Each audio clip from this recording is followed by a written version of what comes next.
Hello, all you magical people, and welcome to Unscripted with Amy Kruzic, where I get to ask a question. Today it's going to be a little different. Um, but anyways, we're just going to chat about it, and that's it. So, welcome my guest, David Ellis. Yay!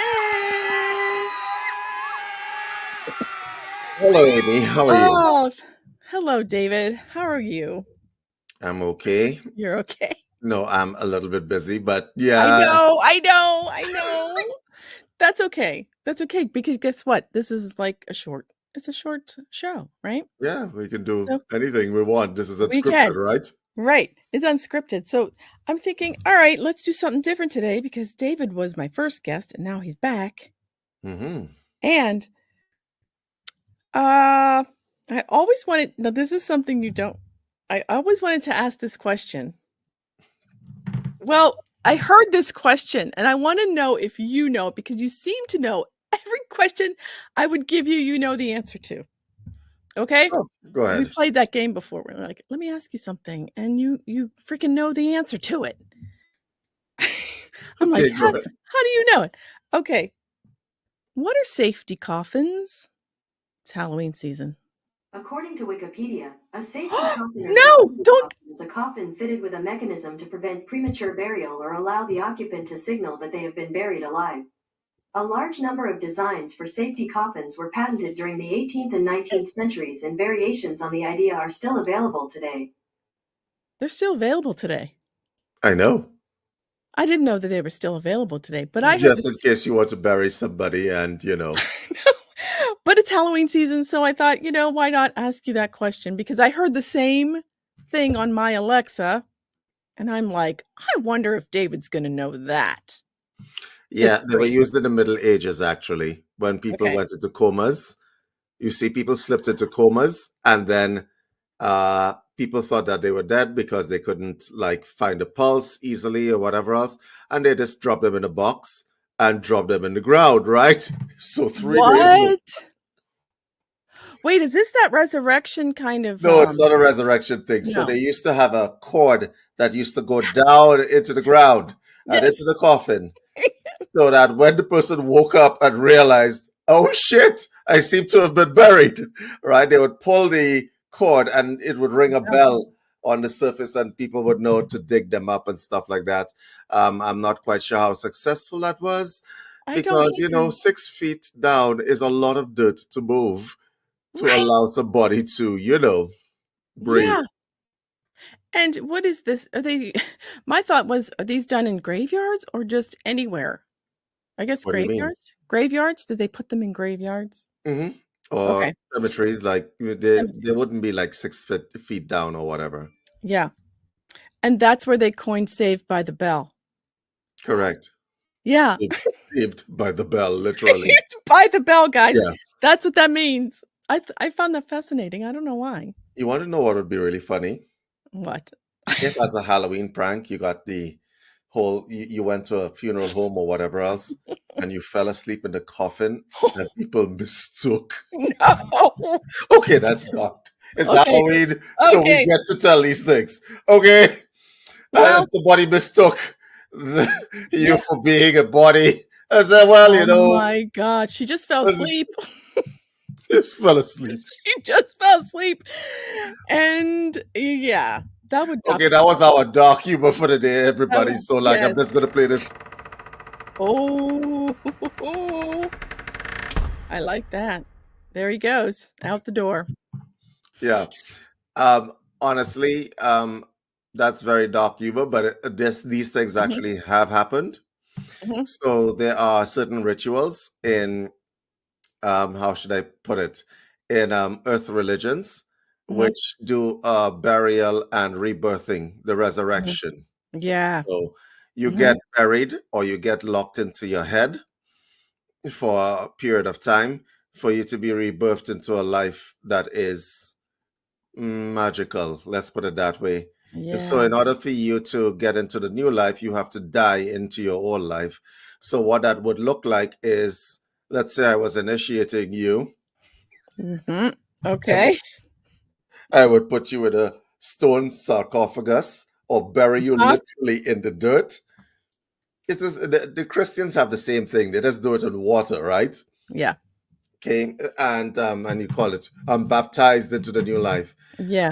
They would either bury you in dirt, they would encase you in beeswax and gauze and hang you from a ceiling, or they would put you in a stone sarcophagus and literally bury you in a coffin for about 3 hours.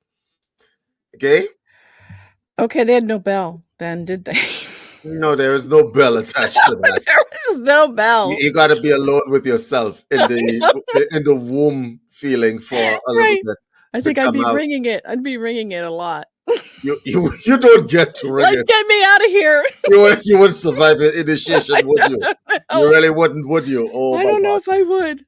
I'm sure I've done them before, but I don't remember. Thank goodness. So so that's the resurrection into the new life.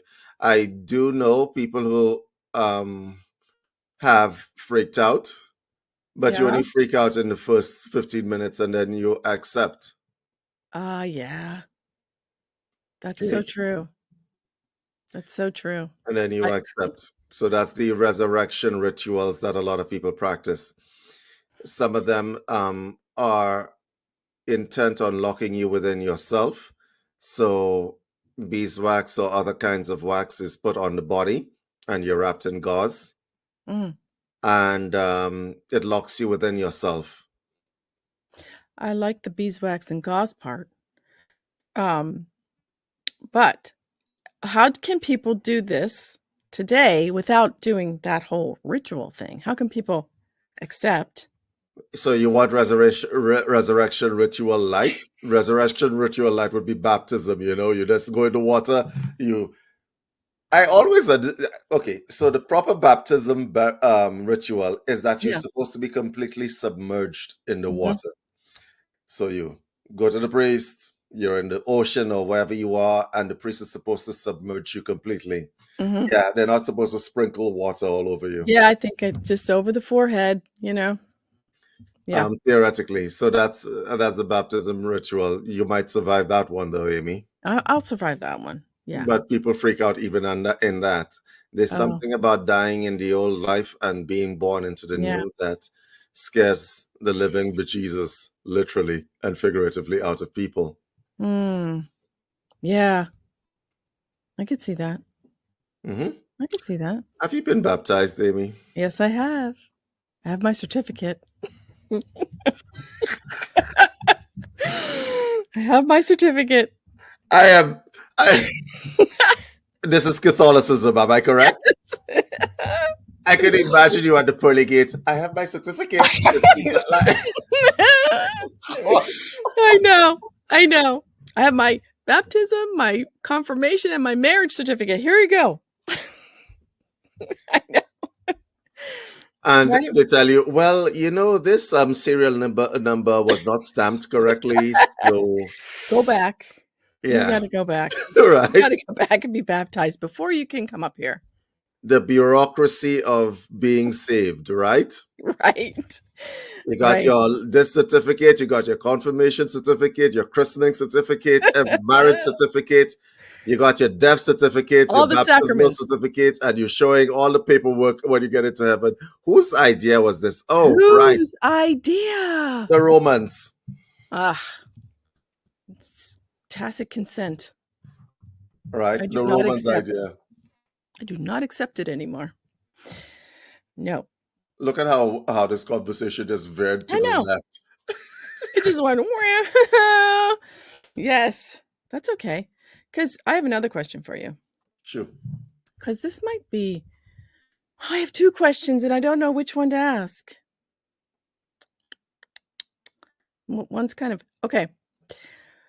What subjects should be taught in school today, but they're not? Classical background to Western literature should be taught in school, and they are not anymore. They're even trying to get rid of literature. Well, we did a webinar yesterday, and I took a sharp left turn. Children have lost their sense of wonder. The morals of the stories that we learned as kids are not being taught to children today. You could teach children a bunch of STEM subjects, and even that they're failing at, right? You say, okay, we're going to teach some science, some technology, some engineering, some mathematics, okay? Yeah. Yep. If you teach children anything at all, without the moral grounding, you know that thing will go left, right? Mm-hmm. Mm-hmm. Okay, so the things that should have been taught, like literature, like Enid Blyton and the stories and the Yeah. morals that came out of Enid Blyton, one of my very favorite authors, classical background to Western literature. That used to be, listen, in the old days, you had to understand classical background to Western literature. I'm talking about 2 generations before us to have a decent conversation. You were Mm-hmm. not considered cultured if you didn't. So, as an example, you had to learn the tales of Homer, the Odyssey, Mm-hmm. the Mm-hmm. Iliad, the Aeneid. You had to understand the principles of this because these form the bedrock and the foundation of Western civilization. Your Mm. language is enmeshed in that. Okay? The language that you use on a daily basis comes out of those stories. So the body parts that you're calling, right? If you say the iliac crest, it means your pelvic bone. That's the pelvic bone. Whoa. It was named after a city called Ilium, which was the support center, the financial support center for most of the olden classical world. And so, whether you were Greek, and they were called Argos back then, whether you were Roman, whether you were what Trojan, a Mm. lot of people don't know what Trojans are. They're not a kind of condom. They were No. No. Nope. Uh-uh. that was actually a people. So anyway, I think when you teach classical background, people understand the roots of who they are, where they come from. So as an example, a lot of people talk about fairies. The Mm-hmm. fairies were not little things with wings. They were Mm-hmm. actually a people, Yeah. a race of people. Yeah. Okay? They were actually a Yeah. race of people to Arthur Day. I can't pronounce that properly. Danaan, sorry if I butchered that. They were actually a race of people. They were real people. And Mm-hmm. yes, they believed in magic. And yes, they were very versed in metaphysics and so on. So when you teach classical background to Western literature and Western foundations, you're teaching people everything that comes out of your mouth, everything that you're naming, which has been named and stuff like that, has a background and has a story behind it. Okay? Everything Yeah. that you, I mean, there's nothing that is safe from that. Okay? And when you teach people that, they know what the prefixes and suffixes of things are, so they understand the words that they're using, right? As an Mm-hmm. example, the word con means with, but when you put it contagious, right? Mm. Continuous. These are the foundations of the words that we use. Make sense? Makes sense. I love that. And And they suffix don't, as well. yeah, and they don't teach them for a very long time. It's like maybe 10th grade. It's not, If they taught that, and if they taught the roots of words and stuff like that, yeah. classical background, people would go to the doctor and understand what the Yeah. doctor was saying. So when the doctor tells you, so today we're going to do a hysterectomy, Yeah. you want to know what Yeah. optomy and ectomy are, right? Yeah. You might want to know Yeah. what these things are because Mm. they might not necessarily tell you. So these are the kinds of things that I want that should be taught in school. And that is the Latin too, right? That's the Latin background. It is the Latin background, but all of these words, all of these prefixes and suffixes, they have um, stories behind them. Yeah. Okay, so my last name is Ellis. It is derived from Ulysses. Okay. Oh, yeah. All right. It is derived from Ulysses. So people don't even know what their names mean. That's a real problem, I right? know what mine means. My first name, David, is from a different part of the world, and it is derived from an Arabic word, Daoud, right? Mm. Daoud. And so It would be a good idea if everybody listening to this broadcast go find out what your name means, Hmm. where it comes from, what your name means. Because if you're going to use it, you might want to know what it means. You might want to. Yeah. That's what I think they should be teaching in school. Yeah, I like that. I love that. Yeah, that would be awesome if they did that. But I guess maybe it's up to the parents to teach the kids that. I don't know. Unless the school system changes. Oh, you think the parents know? You think the parents know anything about that? The parents don't know, and they're not going to teach their kids. But if you are, let's say, a spiritually minded person, a conscious person, you want to do conscious parenting, which is the course we have coming out, just so that you know. Uh-huh. Right? You want to do conscious parenting. I've tried to get Amy to teach that course. She refuses. Right? So, I did not refuse yet. right. Um, if you want to do conscious parenting, you got to make sure that your child growing up in this world knows where they come from, Mhm. what the name that you gave them means. You should choose the name with care. So, as Mhm. an example, calling a child Fabian is not a good idea if you know any No. Fabians. No. Okay, go check out what that word means. Okay, so go check out what that word means. Please, please, please do it. Right? And so you should name your child with a conscious intent, not just because, oh, my great Yeah. grandfather's name was this, so you're going to be named this. Or that sounds like a little pretty name. Oh, look. And the worst thing that's ever been created. Oh, I'm just going to name my child Brad after Brad Pitt because I saw his movies. Oh my God. Oh, Yes. oh, That you save oh. that for your animals, right? Save that one for your animals. I wouldn't even name it. Leave that alone. Right? You have to figure out what the names that you Yeah. give your children are because there is an egregore that exists out of time and space. What an egregore is it's a body of knowledge that has power Mm. over you. Words have power. Words have Mhm. power. They Yeah. sure do. They sure do. And a lot of people don't do that. So it's like haphazardly just go through life. Noonie, noonie, noonie. I'm just going to name my child after Brad Pitt. Or what's the family of dysfunctionals that the family or on TV? They have a TV show. I don't know. They have plastic surgery and the woman put stuff in a butt and what's the name? Kim, don't name your daughter Kim.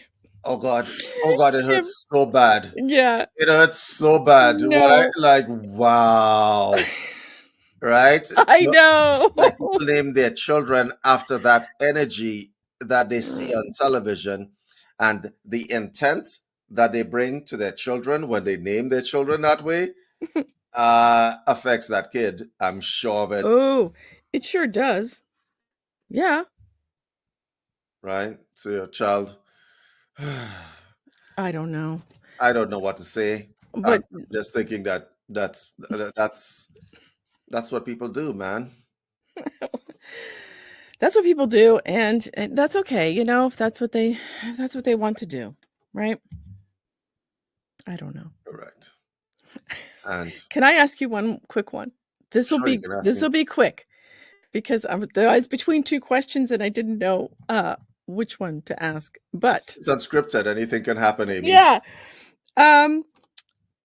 What job would you absolutely be horrible at? Customer service. No, you would not be. I would be horrible at customer service, okay? I would totally listen. No, you wouldn't. I don't agree with that. Pick another one. Yeah, okay. To be good at customer service, you have to have, obviously, I can be cordial, I Yeah. can be nice. But can you imagine working in a retail store where everybody has a bad day?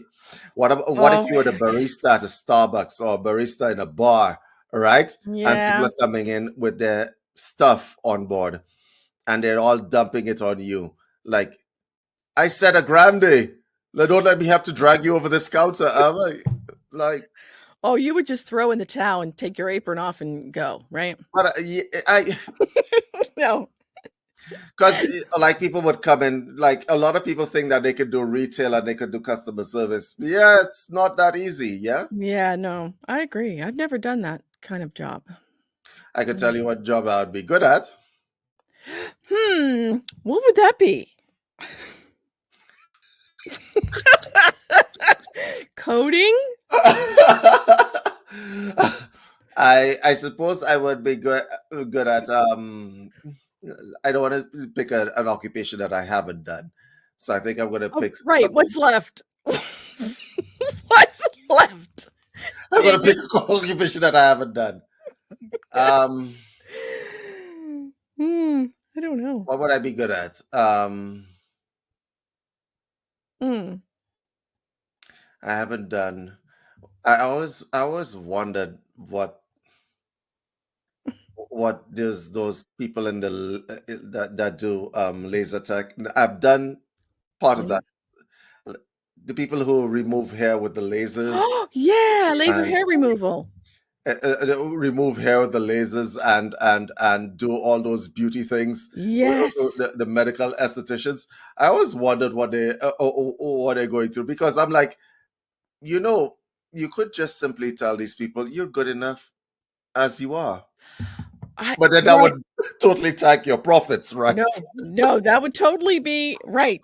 That would totally mess up your whole business, right? That would mess it up. When people come in the door, he says, "Hello, you look fine as you are. Yeah, you're good enough." And then you find yourself broke on the street because you did some empowering counseling with these people. Yeah, you would not be getting repeat customers, that's for sure. Right?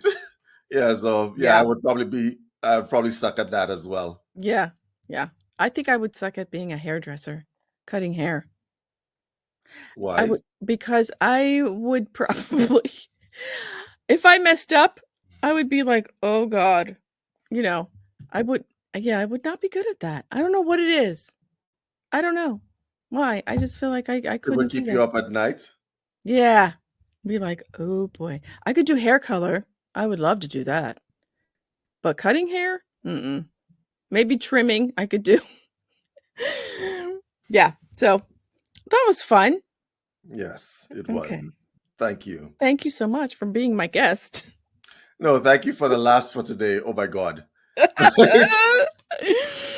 Okay, so I'm going to leave. I have other questions I'm going to leave for my audience, right? And then I picked some and I'm like, oh man, which one?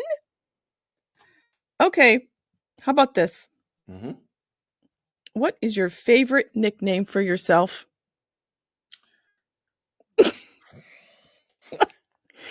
I am so not going there. Okay, guys, I know. Tell us what your favorite nickname for yourselves are. Yes, tell us what your favorite nickname for yourself is. Okay. Well, thank you, everybody, and we will see you later. Bye, guys. Bye.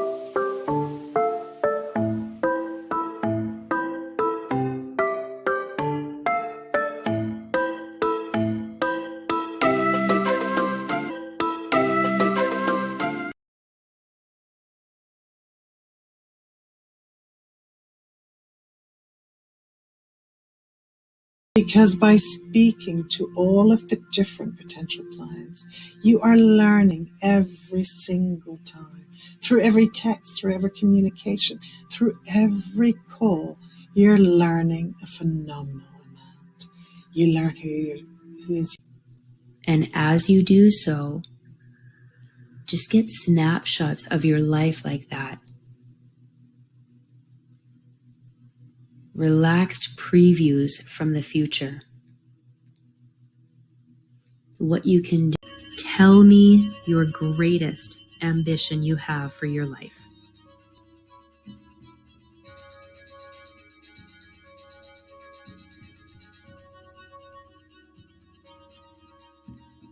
Thank you. We're going to work on attracting while maintaining and maintaining wealth so familiar that it just feels like it's always been there. Remember, these meditations may imprint new, innovative things. You're going to impress upon yourself what you want to call in, code in.